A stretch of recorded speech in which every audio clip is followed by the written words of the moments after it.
ઓમ શાંતિ. 23 September 2025.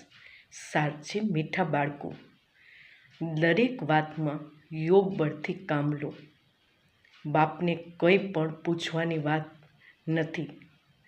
તમે ઈશ્વરીય સંતાન છો, એટલે કોઈ પણ આસુરી કામ ન કરો. પ્રશ્ન છે, તમારામાં યોગ બળની કરામત શું છે? ઉત્તર છે, આ જ યોગ બળ છે જેનાથી તમારી બધી કર્મેન્દ્રિય વશ થઈ જાય છે. યોગ બળ સિવાય તમે પાવન બની નથી શકતા. યોગ બળથી જ આખી સૃષ્ટિ પાવન બને છે. એટલે પાવન બનવા માટે, અર્થાત ભોજનને શુદ્ધ બનાવવા માટે યાદની યાત્રામાં રહો. યુક્તિથી ચાલો, નમ્રતાથી વ્યવહાર કરો. ઓમ શાંતિ.